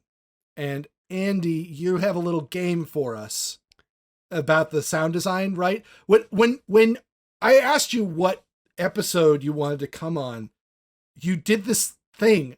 I don't even know if you can replicate it now. I don't want to put you on the spot if you can't, but you just like imitated the sound of a Transformer. And I hadn't seen the movie in 10 years and I immediately knew what the fuck it was. Like that kind of, yeah. Yeah.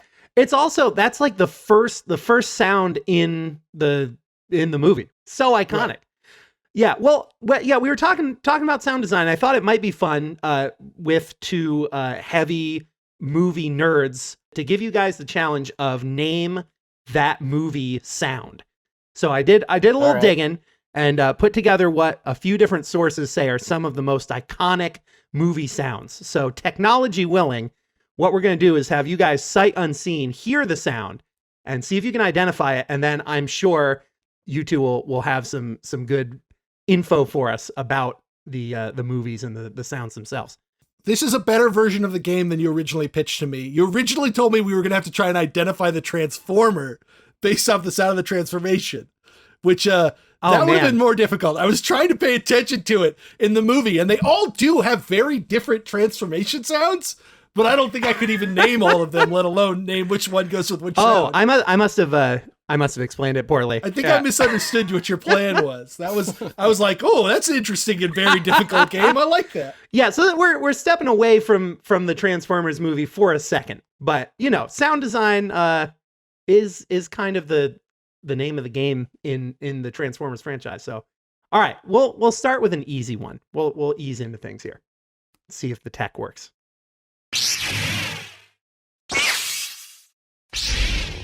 All right, that is clearly the sound of the Titanic hitting the iceberg. That's I right. was going to make a similar joke. Lightsabers, yes. Everybody knows the sound of a lightsaber. Ben Burtt, sound designer on Star Wars, one of the greatest sound designers in Hollywood history, and it's one of the greatest sound effects in Hollywood history. So cool. I didn't actually know how they made that sound until I was digging into this stuff, and it's like TV static mixed with the sound of a projector motor idling. Nice. Pretty interesting combo of things. Projector is an interesting one because it's a machine that creates light. So that's actually, I could see where they were coming from there. Yeah, it was pretty cool. Okay, here's another one. Let's see if we can get this one going.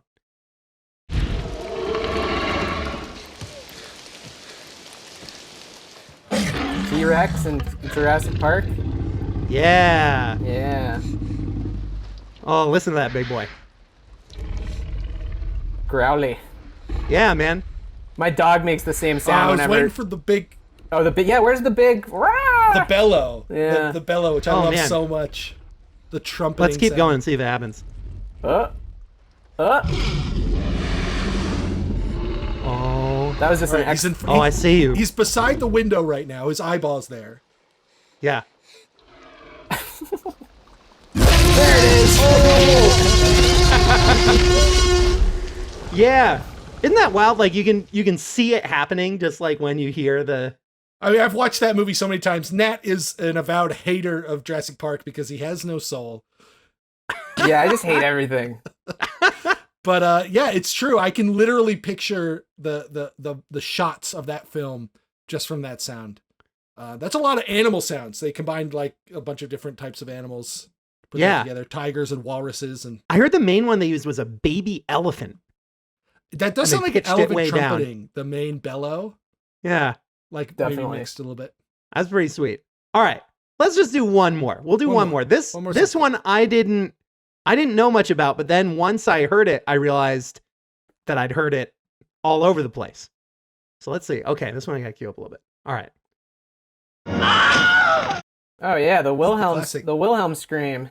The Wilhelm scream. That's in like every movie. It's so crazy. I didn't know that like it was a named, thing that just existed out there. But man, that it really is freaking everywhere. Yeah, well, it's like a joke. It's like a joke at this point. Yeah, it basically became a joke. It was like an in-joke for film nerds. So it was a scream from a Western that made it onto the studio sound library, got used a couple of times. And then when you had the film buff generation, those guys in the 70s who had gone to film school and were very film literate, they started to use it deliberately as an homage. Right. Because it's such an iconic and strange and silly scream. So Lucas and Spielberg start putting it in their movies as a specific reference.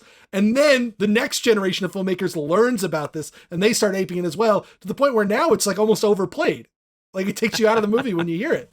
Yeah. But I love that, like the way it became this, it's like the first meme in movies. That's so funny. I like that Man. game. Fun stuff. We got to get back to business though. Transformers, really important. We got to talk about some discussion. Autobots. Yeah, we've been going for almost 2 hours and we haven't even gotten to the rest of the Autobots. I mean, honestly, there's not much to talk about. They don't do that much in the movie. There's one They big don't. action set piece with all of them. And then for some reason, listen, I'm going to make this quick. They come down, they get a beacon from Bumblebee, they come down because they realize this is where the cube is. They have a quick little meeting with all of them getting introduced. They all meet Sam and Megan Fox. And then they have to go get Sam's grandfather's glasses from his house. Oh my god. In the worst scene ever committed to film. Yeah, it's so really bad. Oh my god. They sneak over to Sam's suburban McMansion, and while Sam has to like distract his parents, the Autobots are like sneaking around outside for no reason. There's no reason for them to be there. There's no reason for them to be there. The scene is so fucking long. Shia So LaBeouf long. is clearly just riffing, like improvising stuff, and it doesn't even make sense. It is, again, talking about this movie wanting it to hate you, this scene is so unbelievably unlikable. It's the only explanation I can think of, is that it's a prank Michael Bay is pulling on the audience, because it just keeps going and keeps getting worse. The parents get involved. You get the fucking 2-minute masturbation conversation. I mean, honestly, It's so Andy, I'm kind of bad. sad that you didn't specifically ask your students about this scene, because maybe they love it. Maybe they think it's hilarious. Maybe that's why it's in the movie. It could be, or it could, maybe it's that moment where you realize, wait, I'm not the only person that Yeah, no, and like, I don't know. I just can't imagine like who wants to see. You just introduced all the Transformers, and the first thing they're gonna do is sneak around on tippy toes. Who wants to see that? It's true. Like, you get one scene of them introducing who they all are. And of course there's a black one, because Michael Bay, for some reason, can't help himself but racially code the Transformers as black stereotypes. Yeah. We got Peter Cullen doing Optimus Prime. He was the voice of Optimus Prime on the cartoon. It's a super iconic voice duo. His voice sounds great. Optimus Prime is one of the few characters in this movie who is not wholly unlikable. I feel like that was one of the biggest, of many things, but one of the biggest letdowns of that scene was that they cracked Optimus Prime's stoic character. They've got him tripping over stuff and going, oh, whoops. Oh, My bad. He says, my bad. He says, my bad. Come on, Dog man. fucking pees on one of them. It's just the worst scene in the world. Yeah, it's upsetting. So then they get busted by the FBI, or by Sector 7, the secret organization that manages the Transformers, basically. We get our last major character introduction. John Turturro, John Turturro. who's been in the most movies we've covered on this podcast. Yeah, he has. He's very prolific. Most of the 1990 movies, though. He hasn't been in any He here. was in 3. Yeah. Yeah, he's in several other films in 2007, but none of them are ones we're covering. He's he's the worst of the bunch in a film filled with terrible characters. He is the worst. It's like he's the Megatron of the humans. Again, and like, we know Turturro is a good actor. We know he's like tapped into what movies ask him to do, because he can play the drama of Saving Grace, and he can play the heightened reality of Miller's Crossing. Like, he can do both. So I have to believe that this is him specifically responding to what Michael Bay is telling him to do. Yeah. This is not an accident. This is not a bad performance. This is the character as the creators of the film wanted him to exist. Well, he's a classic character. He's a classic Michael Bay character. He's terrible. He's every character in Pain and Gain acts like the way he does in this. He's the most hateful person in the world. Yeah. And it's just like this is where the movie really loses a lot of its steam. Just like the things that happen between the house scene and the finale are very, very muddy, and it's just not that fun to watch. It goes from set piece to set piece that are all kind of boring or kind of half-baked or too much, and it's just juggling a lot, and it's just not that watchable. You talked about the hackers being superfluous. This failed escape action sequence is totally disposable.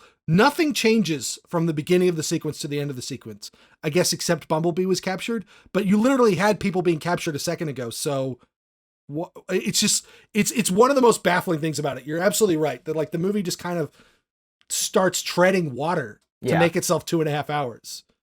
Yeah. And you get the infamous piss take, which sucks. It sucks even more because we literally just had a pee joke 10 minutes earlier in the movie.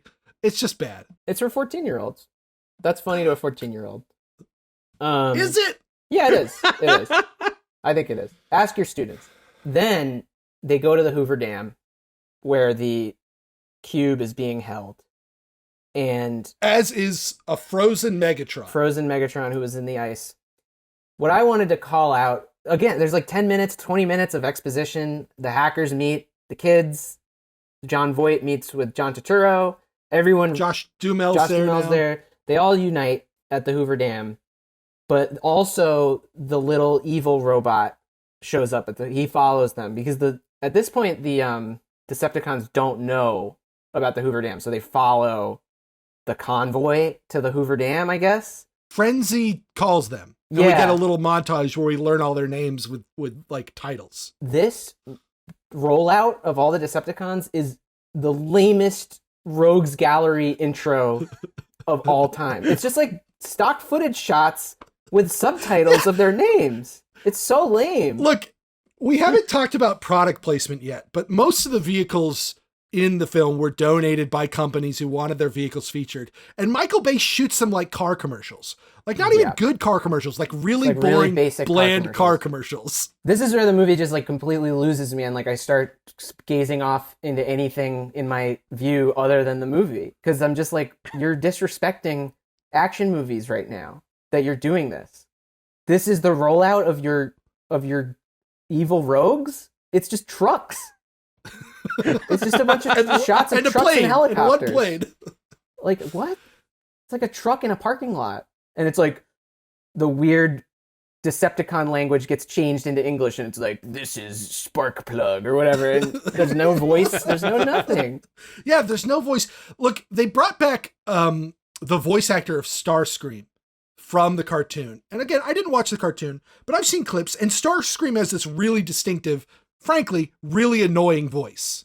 He's like, Megatron! Like, that's how he talks the whole time, and it sucks. But, like, it was a kid's Saturday morning cartoon. There was always a character who talked like that. They brought back that actor to voice him in this movie, and I can't tell you one thing Starscream says in this movie. I don't remember a single line of dialogue. Michael Bay probably didn't want him to talk like that. They hire Hugo Weaving, hot off of the success of Lord of the Rings and The Matrix, to voice their villain Megatron. Could you tell it was Hugo Weaving? I think, did it matter once in the again, slightest? I think it was, they just wanted to get people, like, not the 14-year-olds, but like the people that thought this was going to be another Independence Day, like, with quality. I think that was why they did that. They're like, oh, we'll just hire Hugo Weaving, spend an extra $1 million to get him on the credits, and people will think there's going to be this epic speech from Megatron, and it's going to be, like, great. And then if they just, like, don't even bother, because they got the ass in the seat already. That's my conspiracy theory. I mean, I totally agree. I definitely knew Hugo Weaving was voicing the villain of this movie in 2007, and that meant something to me. Yeah, you think it's going to be The Matrix or Lord of the Rings or V for Vendetta. You think it's going to be on that level of smartness. But you got tricked. And instead, he's just like, the cube, boy! Give me the cube! Yeah, you got played, dude. I have a question about Megatron and the cube, and it's such a nitpicky question that I almost don't bring it up, but it's just been gnawing at me for like a week, and I want to know if I misunderstood. So Megatron came to Earth like whatever, fuck you, years ago, and got I think accidentally. they say 200 years ago? I thought they said like thousands of years ago. It's like 10,000 BC or something. So way far back he comes, and he gets accidentally frozen. But then they say the reason that he came was to transform the Earth's technology into Decepticons. What does that mean? If he's showing up and it's like a dude with a hay cart like and a horse. Yeah, like what does that entail? Like they don't have no Kias to hit with the Allspark. What's he doing? Hey, speaking of things that don't make sense and Nokias, so we see how the Allspark works. We see it transform a Nokia phone into a little robot. And John Turturro has some stupid fucking shitty ass line where he's like, oh, the way of the samurai. And then Rachel Taylor's like, oh, Nokia's from Finland. And then the thing still turns into a little samurai bot. Yeah. I kind of liked that little samurai bot. I thought he was kind of cute and adorable. But why is he a samurai? What is happening? What is Michael Bay's point there? Because it's Did he funny. think about it for even a second? Yeah, no, he hates me. He hates me for asking that question. Yeah, he would obviously shove you into a locker. Like, we've established this. I think I would survive his wrath by, like, betraying the nerds. But you would be prime meat, buddy. Yeah, I would. I care too much. All right. It's not cool. I have a question for this portion of the movie. Well, we'll kind of slowly transition into kind of the climax. But there's like a lot of goings on inside the Hoover Dam. But my big question here is, why didn't Anthony Anderson, Turturro, and Jon Voight all die in this movie? They are because all, this movie hates us. They're all at the Hoover Dam. They have a fight with Transformers in the Hoover Dam. They could have been killed, and like the movie doesn't bother with them in the end. Nothing happens to them. So like, why not just kill them off like they killed off the bully from Christmas Story? I don't get it. I guess for sequels, it just would have been cool to watch a Transformers like kill some. I guess for the kids, it's like you killed too many people. But like, you look at a movie like The Mummy, and they kill a bunch of people in that movie, no problem. Yeah. I just don't understand, why not kill them off? Yeah, you know, total tangent. It's one of the things I love about The Mummy is you meet these 6 characters and the movie says these 6 guys are going to die, and then they all die. Yeah, just kill them. It's kind of crazy. If you're not going to do anything worthwhile with them anyway, and they're all annoying in one way or another, kill them off. It's way more satisfying. I would have been on board for that, even if it had to be Frenzy who did it. They should have finished each other off. Yeah, or I don't know. I wouldn't kill the girl because she wasn't that bad. She could be like the one survivor of that scenario, but like the 3 of them in that room, like doing Morse code, like get a better Transformer there and kill them. Yeah. Like right when they finish the thing. I don't know why they did. I think it's because it's a kid's movie at heart. I wanted to say one more thing. I think the most pointless line in this movie is when Bumblebee transforms the Allspark into a small Allspark, and Tyrese Gibson's just like, he's doing something. He's doing something. Why did he say that? They cut to him just saying, he's doing something. I guess this movie funny. It's just noise. It's just noise. I mean, that's what you're talking about. The second half, just like having to like not being able to focus, is because the movie has just like completely lost its own attention. Yeah. It's funny to imagine a movie where anytime anything happens, Tyrese Gibson just goes, he's doing something. Yeah, I see he's doing something. Man. I want to talk about this final set piece on exactly this line of conversation. Michael Bay, well known as a great action director, directs really compelling, dynamic action scenes. This scene is bad. It's baffling, it's incomprehensible, it's not exciting, it's bad. This is the final battle in downtown LA. The final battle in downtown LA. Because I think the freeway is pretty good. I think the freeway is pretty sweet. The freeway is pretty good. Which is like a 1-minute scene, but it's good. It really benefits from having like a clear axis to exist on. Everyone's moving in the same direction. Yeah. But this sequence is incomprehensible. Characters look identical. You can't tell the different Decepticons apart. They have no personality. The military guys bounce in and out. You've got 2 different guys who transform into planes, and the planes look slightly different, but it's really hard to tell which is which when they're in motion. You've got one transforming into a plane that is identical to the other planes that he's fighting, so that when he's transformed, you can't tell which character you're supposed to be scared of. It's just a series of incredibly bad decisions from a very talented action director that I don't really understand. I think part of it was that this was a really difficult sequence for them to film.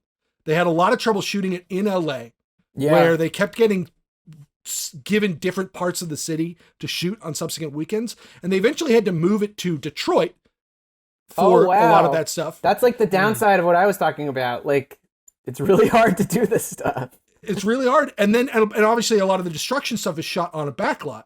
And I think it was just too big a sequence for Bay to keep it together. I think he was overmatched by it. There's also too many characters. Yeah, it's just too much is happening with the 12 different Transformers, the army, and Shia. It's a lot on air and on the ground. Yeah. At any given moment in that scene, it is really hard to just ask yourself, what do I want to happen? Like, what is the goal? What is this person trying to do? Do I want them to do it? How likely is it for them to do it? Or how unlikely? But there's one thing about the sequence that I think really is the nail in the coffin. And it's a problem with the entire movie, but you don't really think about it because of the way the movie functions and the way the sound design functions, the score. This movie has a score written by a composer named Steve Jablonsky. He was a Zimmer protege. He came from the Zimmer sort of like score factory. And it's all over the place and it sucks. It's really one of the worst scores I've ever sat down to actually try and listen to. Interesting. And its big failing is here, where it could be the thread that connects all of the disparate elements of the sequence together. Yeah. And it isn't. And because that fails, the sequence fails. And because the sequence fails, the movie is such a waste of time. If this was a great sequence, if this ended with the coolest, most bombastic Transformers action sequence you had ever seen, I would be almost ready to forgive some of the movie's other faults. Because this idea is fundamentally cool of the robots fighting each other in the streets, but it's not. It's a failure. It's the failure of the movie. Yeah, I completely agree with that. It's just not that engaging. And once again, I had to watch it a second time just to like think about it because it's so poorly done. And that's not to say that it, like the disparate elements aren't well crafted or whatever. It's just it's like individual shots are good. Yeah, the special it effects just comes are still together. good. It's like bad mixing of all the things together. One thing I completely missed the first time I watched it that I thought was worth mentioning was the bump of the cube that turns random objects on the street into Decepticons. The Mountain Dew machine. Yeah. There's a Mountain Dew machine that shoots Mountain Dew cans. It's like a little grenade launcher, but it's Mountain Dew. There's an Xbox 360. And An then Escalade. An Escalade that kills a stupid Paris Hilton lookalike girl who's just like, did he butt my car? And it's like, that's where you really see like the hatred for Michael Bay. And I just think it's like a perfect like three products that encapsulate 2007: Mountain Dew, Xbox 360, and an Escalade. The starter it's package. Kind of too perfect, to be honest. It actually is one of the few moments where Michael Bay's misanthropy works to his advantage, because it really does. You can feel like the contempt he has for these people that engage in this consumerist culture, and like he kind of relishes the idea of the objects striking back. Yeah, and you could see a version of the movie where it's just fully contempt, and it's maybe kind of enjoyable, but like it's like Gremlins 2, but with products. Then you have Shia like crying over Bumblebee, and I feel like that wasn't earned. Like there was like the portion of the movie that was Shia and Megan bonding terribly should have been Shia and Bumblebee bonding in a meaningful way. And then you might actually feel something about Bumblebee at the end when they go to rescue him and when they're treating him like shit. But like I couldn't care less. Like they, for all this talk about like a boy in his car, there's really no boy in his car in the movie. Well, so I hinted at this in the beginning, but this is what I'm talking about Michaela being the hero of the movie. She's the one who gets active, discernible choices during this final sequence.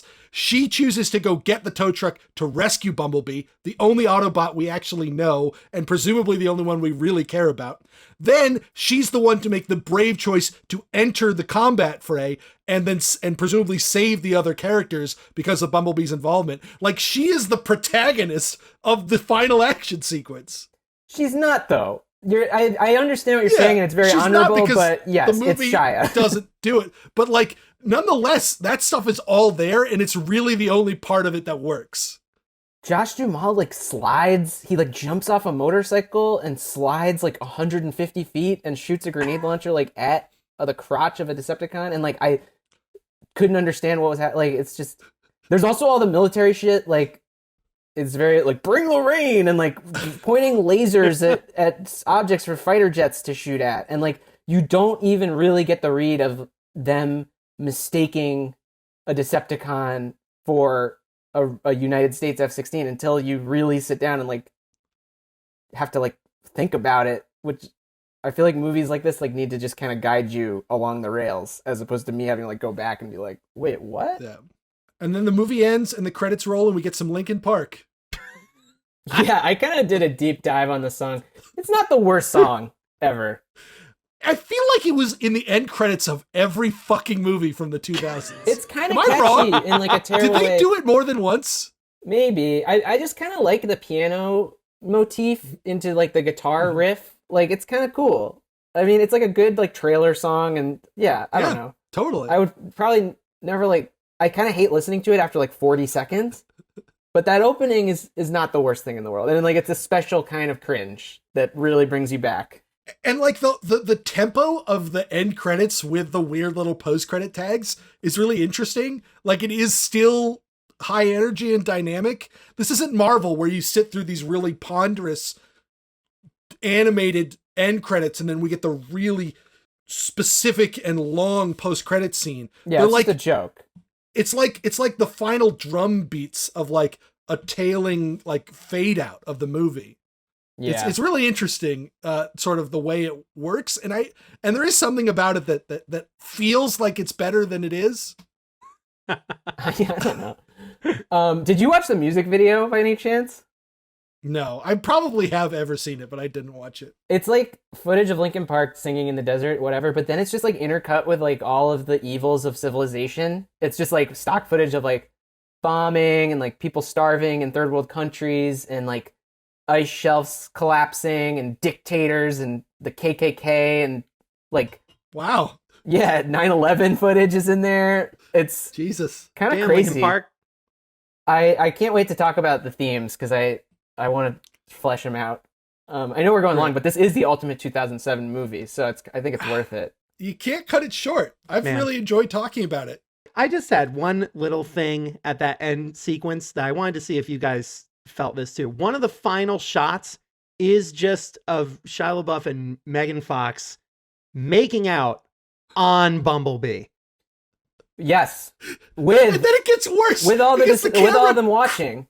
cranes out and all of the And Autobots are they're there. all there. Pointed at them. Yeah, Like they're watching. they're watching. What do we do with that? But it's really what it is it's a car commercial. That's what it's the iconic shot of the lineup of all the available cars. Yeah, it's like GMC's new 2007 lineup. Man, but Yeah. at what cost? Like Bumblebee's practically like the dog, right? Like it's the beloved character that you love and can't talk and is what? And do you like make out on the dog at the last? To be Shot. fair, Bumblebee's defining characteristic the entire movie has been trying to get Shia LaBeouf to bone Megan Fox. That's like the thing that Bumblebee wants, apparently Sure. more than anything else in the world. So it is very consensual, but still. Can I just ask, like, I don't want to harp on it too much, but like, why didn't they have a scene where like Shia was in a drag race and won the drag race? It's so cliche, but it would have been perfect for this movie. Where is the scene where he bonds with the car? There's no scene. Yeah, there's nothing. As a car. Right. Or it gets him out of a jam. I don't know. Maybe to not be super cliche, like he could have escaped the police or something. I don't know. It's just I'm gonna try this. I feel like I'm like Monday morning quarterbacking these movies a little too much, and I'm like not a professional screenwriter, and I could probably be pretty easily like put down by an actual pro. But like it just seems like really obvious decisions. So anyway, let's talk about the legacy and the box office. This movie had a budget of $150 million. Most reports say that it went over that by maybe upwards of $50 million. So a very expensive movie. It opened July 3rd, 4th of July weekend, in first place with $70 million. It grossed $319 million domestically, $708 million worldwide. A huge hit, one of the highest grossing films of the year. What was it, like number 7 or 5? It was number 3. It was the Number third 3. highest grossing film Nice. domestically of the year. Yeah. And the 2 movies above it, Spider-Man 3 and Shrek the Third. What a top 3. Damn, can't wait. And there's sequels. 4 and, sequels and a spin-off. Yeah, and I've only seen the second one, which was like one of my least favorite experiences of going to see a movie of all time. I think I've seen all of them. It's possible I missed one, and God help me, I'm never going to bother to find out. I haven't seen Bumblebee, which by all accounts is the best and has its charms and wasn't directed by Michael Bay, but I have lost all interest in this franchise, Yeah. and I doubt I will ever see another. I just kind of wish like Michael Bay hadn't spent his recession years only in Transformers. Like maybe we could have gotten some good hateful. I think he's making another one. Yeah, he just loves. Maybe it's just because they'll give him the money to do whatever he wants, and it's just easier to accomplish what is ostensibly the same goal. But like, I just can't get behind it if it's not so goddamn hateful. Like, I had a theory on that, which is that that what Michael Bay likes about making movies all happens on set. He likes the tech. He likes the technical elements. He likes the explosions. He likes the hot chicks. So by the time that he's finished shooting the movie, he could give a shit. He doesn't care Right. anymore. As long as the movie makes enough money that he gets to go back on set. Could be. Oscars, it was nominated for visual effects and for both sound categories. Didn't win any, thank God. Hey, I would have hate been to down do with the this as sound. I think it could have won Oscar-winning us. Transformers Hey, film. don't hate on that, on the tech aspects. It's totally separate. I think it would Yeah, have been but good. sound went to Bourne, which is similarly impressive, Oh, but okay. is also like a good movie. Okay. Lastly, this was such a huge hit. I mean, almost $1 billion worldwide, that it spawned an insane lineup of toy and board game licensed movies that all came out of this. I don't know if you remember this, but in the late 2000s, it felt like every other week they were announcing some other crappy Hasbro license. Right. Candyland, Play-Doh. And out of it, we got the films G.I. Joe and its sequel, Battleship, the Lego movie, along with movies like Stretch Armstrong, Barbie, Hot Wheels, that never got made, but are theoretically still in development because of how much money this movie made. Yeah, I remember there was going to be a Monopoly movie that never happened. Monopoly. I was kind of excited for that one. I was like, what are they going to do? A feature-length Monopoly movie? Yeah. It could be good if like it was not with robots or whatever, because you know they'd get robots in there. Yeah, definitely. I hate making a movie off a board game is a stupid idea because Clue is one of my favorite movies of all time. Yeah, that's But true. like, all of these movies sound like the worst idea. A Play-Doh movie? I mean, yeah, they ended up doing this though. Like they did it with Lego and emojis. The like Lego they've movie done is it. great. They've done it. Emoji, fuck that. Like it's you can say it like, oh, a Play-Doh movie, but like they're gonna zhuzh it up so that it's an actual movie. It's not just gonna be like Play-Doh in a closet. It's just Andy Warhol's empire. Yeah. 48 hours of Play-Doh just sitting on a table, slowly drying. I remember when Social Network was first announced, people were like, "What is it going to be? The Facebook? Like it's just going to be Facebook feeds?" Yeah, but that wasn't a movie. That was a movie of like an adaptation of Facebook. I know, but it that's was what an they adaptation thought of it the was. creation of Facebook. That's what they thought it was going to be at first.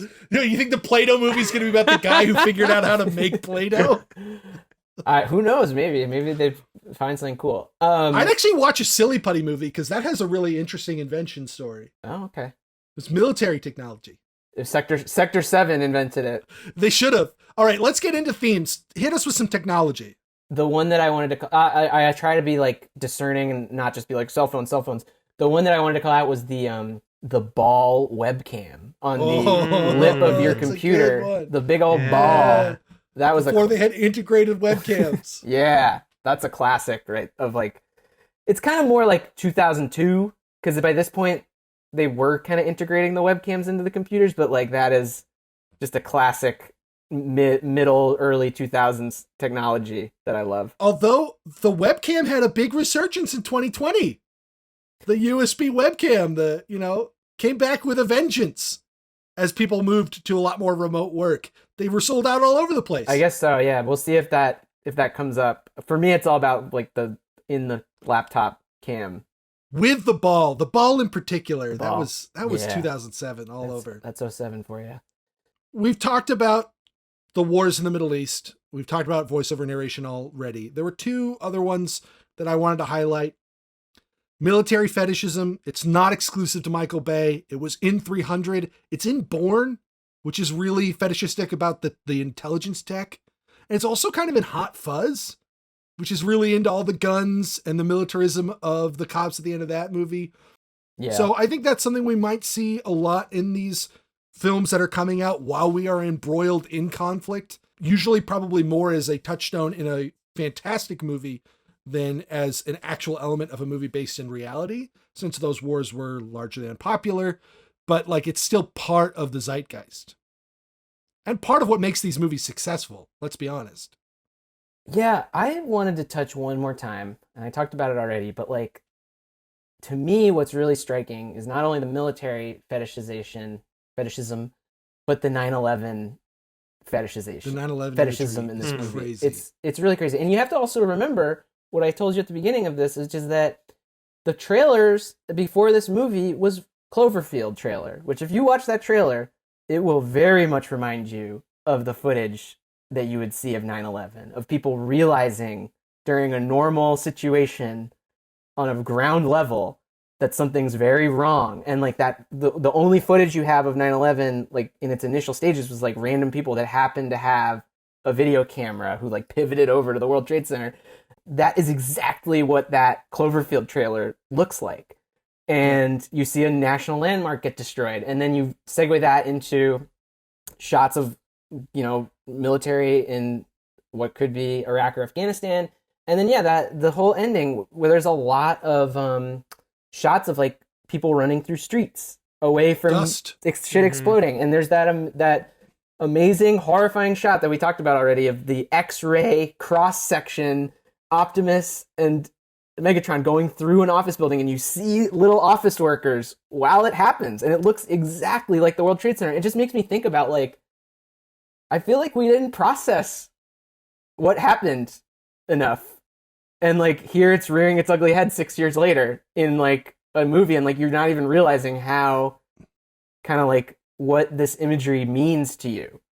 And, like, it might make you have a little psychosis after a while. If you look for it, you will see that the way building and city destruction was shot before September 11th and after September 11th is radically different. It's not just this movie. It's so many movies after September 11th. The visual language of how to depict that was just changed forever.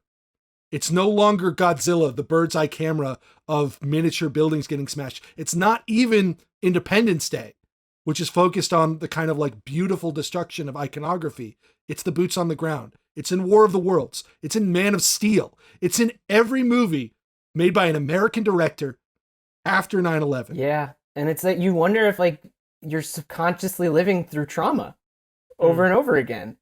And like, cause I don't think we dealt with it properly. We just went fully America, rah, rah, rah. And like, we never asked ourselves like, why did this happen in like a super meaningful way? And it almost feels like repeating the trauma over and over and over again.